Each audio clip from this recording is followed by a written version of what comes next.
Em uma fria noite de inverno em Hull, Inglaterra, uma jovem estudante de filosofia, cheia de sonhos e planos, saiu para se divertir com amigos. O que deveria ser uma noite comum de risadas e drinks em um clube local se transformou em um mistério angustiante que mobilizou uma cidade inteira. Libby Squire, de apenas 21 anos, desapareceu sem deixar rastros após ser vista pela última vez em uma rua coberta de neve. O que aconteceu com ela? Por que ela não voltou para casa? As câmeras de segurança, testemunhas e uma investigação incansável da polícia começaram a desvendar pistas perturbadoras, mas cada resposta trazia mais perguntas. Um caso que começou como um desaparecimento logo se tornou algo muito mais sombrio, com segredos capturados em vídeos granulados e evidências que apontavam para um predador à espreita.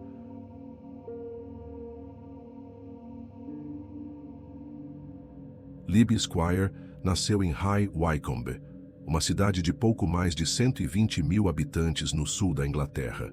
Aos 21 anos, era a filha mais velha de Lisa e Russell Squire, com quem mantinha uma conexão profunda, especialmente com sua mãe, com quem trocava mensagens todos os dias. Tinha 3 irmãos mais novos, Joey, de 13 anos, Mia, de 15, e Beth, de 19. E era uma irmã carinhosa e dedicada. Descrita como amável, divertida, talentosa e espirituosa, Libby tinha o dom de incluir todos ao seu redor, sendo conhecida por sua habilidade de fazer qualquer um se sentir bem-vindo. Sua inteligência e determinação a levaram a superar desafios pessoais, como um transtorno alimentar e episódios de automutilação na adolescência, para conquistar boas notas nos exames A-Levels. Em 2018, ela se mudou para Hull, para cursar filosofia na Universidade de Hull, onde estava no 2º ano. Libby adorava a vida universitária, tinha um grupo sólido de amigos e se destacava tanto nos estudos quanto na vida social. Após um ano sabático viajando por Paris, ela estava animada com um novo capítulo de sua vida e sonhava em viajar com colegas após a formatura e seguir carreira no jornalismo. Namorava Connor James Pye há 3 anos, que a considerava a pessoa mais interessante, carinhosa e empática que conheceu, acreditando ser ela a pessoa certa para ele. Apesar das preocupações de sua mãe com a distância, Libby parecia mais confiante e feliz do que nunca na universidade, deixando para trás os desafios de saúde mental do passado. Na noite de 31 de janeiro de 2019, por volta das 20h30, Libby deixou sua residência estudantil na Wellesley Avenue, em Hull, para se encontrar com amigos. O plano era simples: reunir-se na casa de outro estudante para beber, jogar e conversar, antes de seguirem para o The Wally, um clube noturno popular entre os estudantes da cidade. Por volta das 22h, Libby enviou uma mensagem de boa noite para Connor, informando que deixaria o celular em casa, algo que ela fazia frequentemente quando saía com amigos, pois acreditava não precisar do telefone na companhia deles. Às 23h20, o grupo chegou ao The Wally, e as câmeras de segurança capturaram o momento. No entanto, Libby foi barrada na entrada pelos seguranças, que a consideraram muito bêbada, já que ela tinha dificuldade para andar e se equilibrar devido ao consumo de álcool.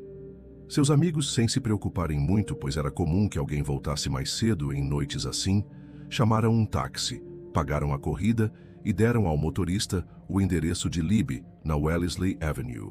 Eles viram o táxi partir e continuaram a noite no clube, confiantes de que ela chegaria em casa em segurança. Por volta das 3h da manhã de 1º de fevereiro, os amigos de Libby começaram a voltar para casa e decidiram checar se ela estava bem. Enviaram uma mensagem para uma colega de quarto que havia ficado na residência, perguntando se Libby tinha chegado. A resposta foi alarmante.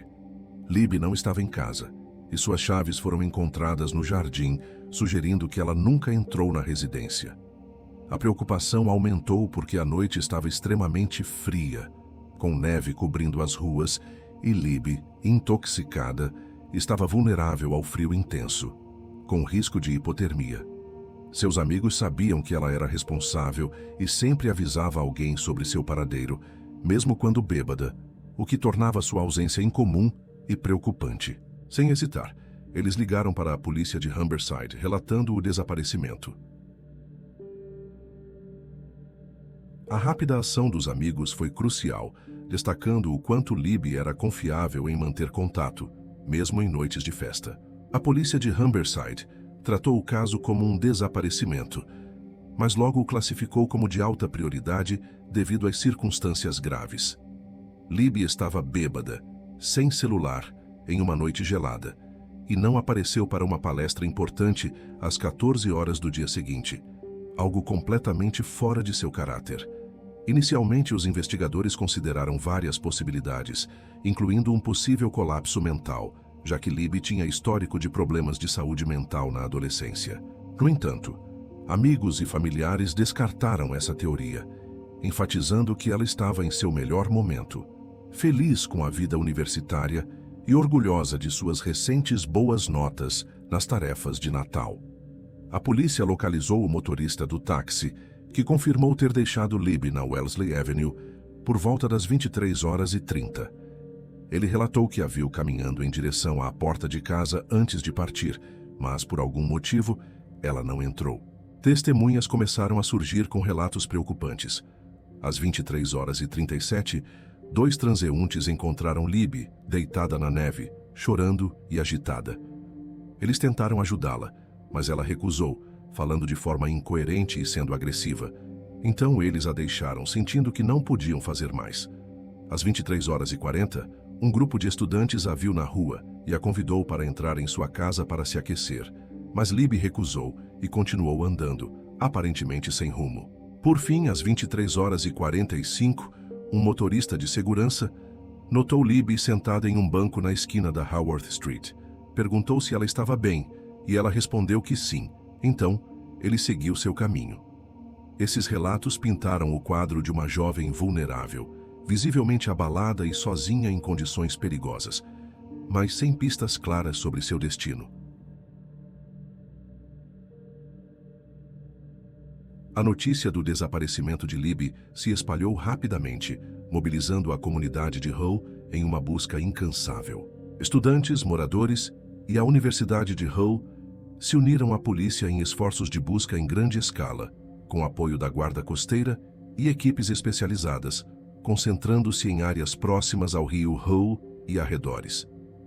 Cartazes com fotos de Libby, descrições detalhadas de suas roupas, confirmadas pelos fabricantes para garantir precisão, e pedidos de informações foram espalhados por toda a cidade.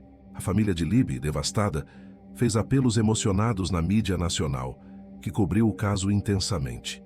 Lisa e Russell, seus pais, pediram que qualquer informação, por menor que fosse compartilhada, enquanto a mídia publicava imagens de Libby e detalhes de sua última aparição para atrair testemunhas. A Universidade de Hull colaborou com a polícia, organizando pontos de encontro para as buscas e oferecendo suporte à família. Estudantes e moradores realizaram vigílias, expressando solidariedade e esperança, enquanto a cidade se unia em torno da família Squire. A polícia conduziu buscas porta a porta, pediu aos moradores que verificassem jardins, galpões e depósitos e vasculhou lixeiras e bueiros em busca de pistas. Apesar do esforço massivo, nenhuma pista concreta apareceu. A investigação sobre o desaparecimento de Libby Squire ganhou força, com as descobertas das câmeras de segurança, que revelaram pistas cruciais sobre seus últimos momentos e levaram a polícia a um suspeito. As imagens de CCTV, combinadas com relatos de testemunhas e evidências forenses, começaram a montar um cenário perturbador, enquanto a busca pelo que aconteceu com Libby se intensificava. A identificação de um veículo suspeito, a prisão de um homem e a descoberta trágica de um corpo marcaram os avanços do caso, trazendo respostas, mas também mais perguntas. A polícia de Humberside mergulhou nas imagens de câmeras de segurança para traçar os movimentos de Libby após ser deixada pelo táxi na Wellesley Avenue, por volta das 23h30 de 31 de janeiro de 2019. Às 23h37, as câmeras a capturaram caminhando pelas ruas próximas, cambaleando e caindo na neve, claramente abalada por ter sido barrada no clube The Valley. 3 minutos depois, às 23h40, imagens mostraram Libby chorando e andando sem rumo, visivelmente desorientada. Sua última aparição em câmeras públicas foi às 00:09 de 1º de fevereiro, quando as filmagens cessaram, deixando um vazio angustiante sobre seu paradeiro. Essas imagens revelaram uma jovem vulnerável, lutando contra o frio intenso e os efeitos do álcool, o que aumentou a urgência da investigação. Um avanço significativo veio com a descoberta de um veículo suspeito. Um Vauxhall Astra prateado, capturado por câmeras de uma agência imobiliária perto do The Valley e de residências locais. O carro foi visto circulando pelas ruas de Hull por horas antes do desaparecimento de Libby, sem motivo aparente, o que chamou a atenção dos investigadores. Às 23h50, as imagens mostraram o veículo parando no final de uma rua próxima aonde Libby caminhava. Um homem desceu, cruzou a rua, pareceu observá-la por alguns instantes e voltou ao carro. Minutos depois, à 00:05, ele abordou Libby, e as câmeras capturaram os dois caminhando juntos na direção oposta à casa dela.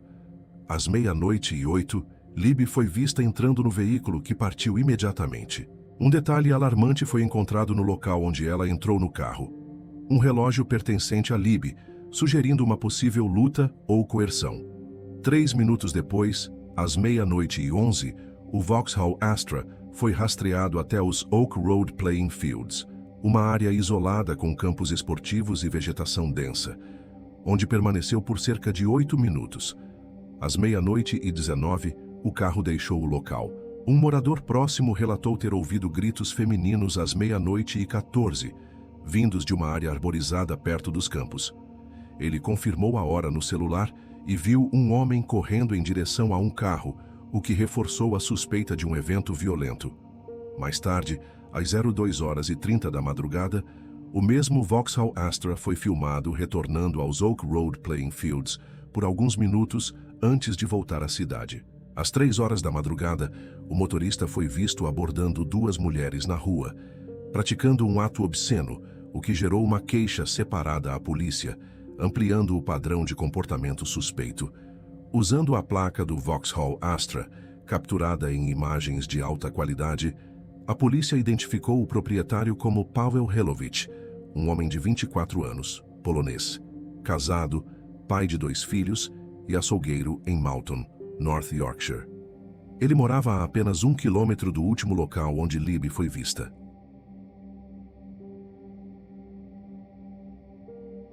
Em 6 de fevereiro de 2019, a polícia invadiu sua casa, que parecia um lar familiar comum, com brinquedos infantis espalhados. Helowicz foi preso sob suspeita de sequestro, mas nenhum sinal de Libby foi encontrado no local.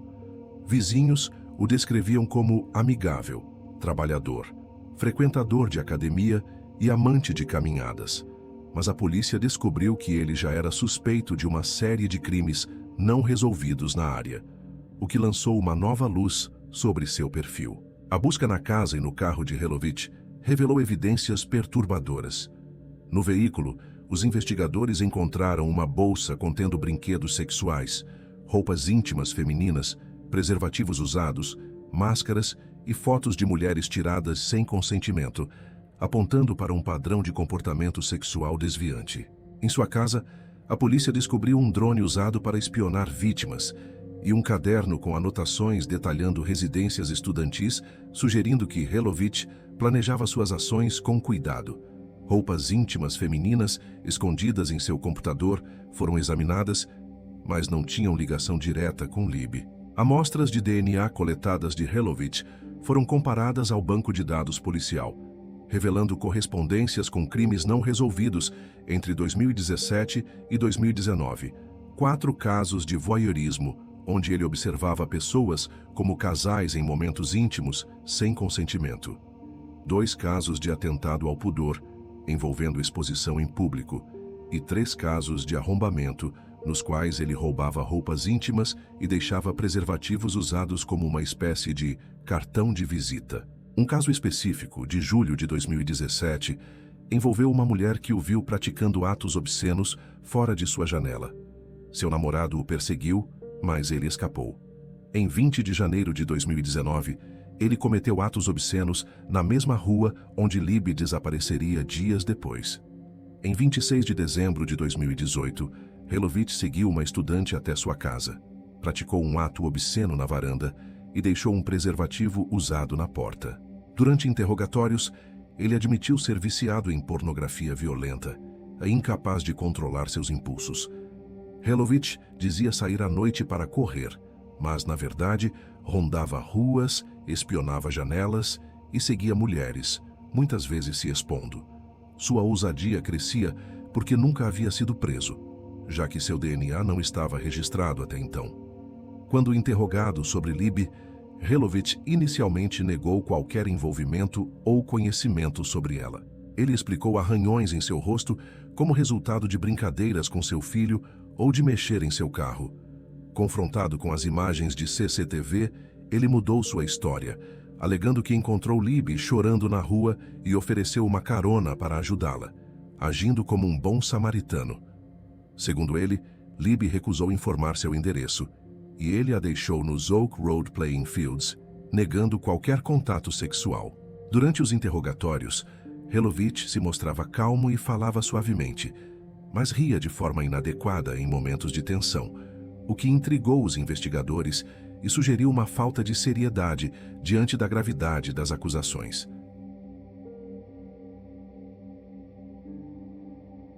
7 semanas após o desaparecimento, em 20 de março de 2019, um pescador encontrou um corpo em decomposição no estuário do rio Humber, próximo ao Mar do Norte. A identificação foi confirmada como sendo de Libby, por meio de um colar com a letra L, presenteado a ela em seu 21º aniversário, além de roupas correspondentes às descritas por testemunhas, impressões digitais e registros dentários. O corpo estava em avançado estado de decomposição após tanto tempo na água, e o patologista Matt Lyle não conseguiu determinar a causa exata da morte, considerando possibilidades como asfixia ou afogamento, mas sem confirmar se Libby estava viva ao entrar na água. Lacerações no lábio superior indicavam um trauma extremo, possivelmente causado por compressão no pescoço ou na boca. A ecologista forense Rosie Everett analisou microfósseis, conhecidos como diatomáceas, nas roupas de Libby, confirmando que ela entrou na água no rio Hull, próximo aos Oak Payroll Fields, e foi levada pelas correntes até o estuário. Exames internos no corpo revelaram sêmen e saliva de Helovich, uma descoberta rara após semanas na água, apontando para uma relação sexual forçada. Esses avanços na investigação, desde as imagens de CCTV até a descoberta do corpo, transformaram o caso de um desaparecimento misterioso em uma busca por justiça, com evidências cada vez mais apontando para um crime violento. As peças do quebra-cabeça começavam a se encaixar, mas as respostas completas só viriam mais tarde, com o desenrolar do processo judicial. A descoberta do corpo de Libby no estuário do rio Humber, em 20 de março de 2019, devastou sua família. Sua mãe, Lisa Squire, insistiu em ver o corpo, descrevendo o momento como uma forma dolorosa, mas necessária, de se despedir. Em lágrimas, ela agradeceu à filha por voltar para casa e prometeu lutar por justiça em seu nome. Em uma postagem no Facebook, Lisa expressou a culpa que sentia por não ter protegido Libby, mas também agradeceu à comunidade de Hull pelo apoio incansável durante as buscas. O luto da família foi compartilhado por amigos e moradores, que se uniram em torno da memória de Libby. Em outubro de 2019, cerca de 400 pessoas compareceram ao seu funeral na igreja de West Wycombe, onde ela cresceu, em Buckinghamshire. O evento foi uma celebração de sua vida vibrante, com homenagens que destacaram sua personalidade amável, seu talento e seu impacto positivo em todos ao seu redor. A comunidade de Hull, especialmente os estudantes da Universidade de Hull, ficou chocada ao saber que o suspeito Pavel Helovich já era investigado por crimes anteriores contra mulheres na área. Ativistas como Andrea Simon lideraram protestos contra a inação da polícia, argumentando que alertas públicos sobre um predador ativo poderiam ter evitado a tragédia. Uma vítima anterior de Helovich, entrevistada pela Sky News, revelou que sua denúncia em 2017 sobre um incidente em que ele praticou atos obscenos fora de sua janela foi ignorada pela polícia. Ela só foi levada a sério após a pressão de sua mãe, uma ex-policial, o que intensificou a indignação pública contra a falta de ação prévia das autoridades. A construção do caso contra Paweł Helowicz ganhou força em agosto de 2019, quando ele se declarou culpado de 9 acusações relacionadas a crimes cometidos entre 2017 e 2019. Esses incluíam 4 casos de voyeurismo, 2 de atentado ao pudor e 3 de arrombamento, pelos quais ele foi inicialmente condenado a 8 anos e meio de prisão, pena reduzida para 5 anos e 8 meses após a apelação. Enquanto isso, a polícia revisou milhares de horas de filmagens de câmeras de segurança, confirmando que Helowicz retornou aos Oak Road Playing Fields às 2h30 da madrugada do dia 1º de fevereiro, possivelmente para esconder evidências ou mover o corpo de Libby.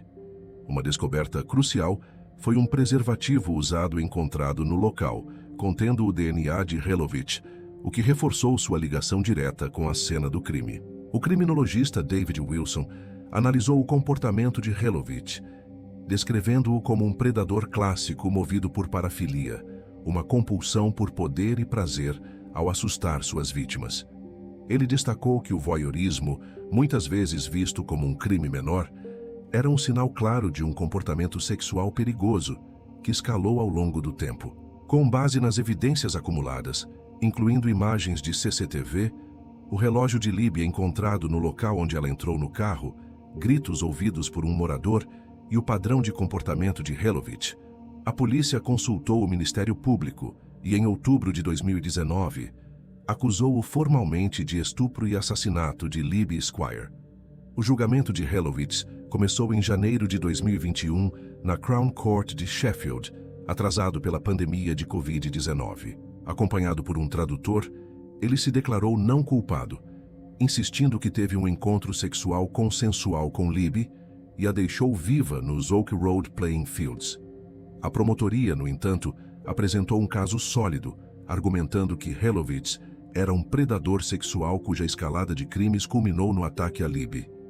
Eles destacaram que Libby, bêbada e possivelmente com hipotermia, era um alvo vulnerável. As evidências incluíam o DNA de Helowicz, encontrado no corpo de Libby, o relógio dela no local onde entrou no carro, os gritos ouvidos às 00h14 e o comportamento de Helowicz após o crime, como abordar outras mulheres horas depois. A promotoria afirmou que os 8 minutos nos Oak Road Playing Fields foram suficientes para o crime, considerando o estado debilitado de Libby e a força física de Helowicz. O retorno dele ao local às 2h30 foi interpretado como uma tentativa de ocultar evidências. Eles reforçaram que, se não fosse Libby, outra mulher teria sido vítima, dado o impulso crescente de Helowicz para satisfazer seus desejos. A defesa, por sua vez, admitiu que Helowicz tinha um problema com mulheres e precisava de ajuda psicológica, mas negou o estupro e o assassinato. Argumentaram que o sexo foi consensual e que 8 minutos eram insuficientes para cometer o crime e descartar o corpo, retratando Helowicz como um homem de família com impulsos descontrolados, mas não um assassino. Após 6 dias de deliberação, o júri, composto por 5 homens e 7 mulheres, considerou Helowicz culpado por estupro e assassinato, por uma maioria de 11-1. Em fevereiro de 2021, ele foi condenado à prisão perpétua, com um mínimo de 27 anos. A juíza destacou sua periculosidade, sugerindo que ele poderia nunca ser libertado. Durante o julgamento, Helowicz riu ao ouvir as acusações e não mostrou remorso. Após a prisão, sua esposa o deixou e ele escreveu uma carta pedindo que ela voltasse, sem mencionar Libby, o que chocou ainda mais a família da vítima. O impacto do caso foi além do tribunal, gerando mudanças significativas impulsionadas pelo luto e pela determinação da família de Libby. Lisa Squire transformou sua dor em ação, tornando-se uma ativista pela conscientização sobre crimes sexuais não contato, como voyeurismo e exposição, que podem ser sinais de comportamentos mais perigosos. Ela passou a visitar escolas e faculdades, trabalhando com a Polícia Metropolitana e de Thames Valley, para incentivar vítimas a denunciarem esses crimes, destacando como a detecção precoce pode prevenir tragédias. Em 2021, Lisa se encontrou com o então primeiro-ministro Boris Johnson, exigindo penas mais duras para crimes sexuais e prisão perpétua automática para assassinos. Quando Johnson mencionou a falta de espaço nas prisões, Lisa respondeu com firmeza: então, construa mais prisões. Em 2022, ela expressou o desejo de confrontar Helovich para entender os últimos momentos de Libby, e ele inicialmente concordou, mas em fevereiro de 2023 recusou, alegando que a família Squire o retratou negativamente na mídia. O caso gerou críticas intensas à polícia de Humberside, acusada de não conectar os crimes anteriores de Helovich, que poderiam ter alertado a comunidade estudantil de Hull. O detetive Martin Smiley defendeu que as investigações foram proporcionais, mas admitiu que a falta de um padrão claro dificultou a identificação de Helovich antes do crime. O legado de Libby vive na memória de sua vibrante personalidade e no impacto que ela teve em Hull. Sua tragédia tornou a cidade mais consciente sobre segurança, e sua família continua lutando por mudanças legais para proteger outras jovens. Libby é lembrada como uma jovem cheia de vida, cujo amor pela cidade e pelas pessoas ao seu redor inspirou uma luta duradoura por justiça.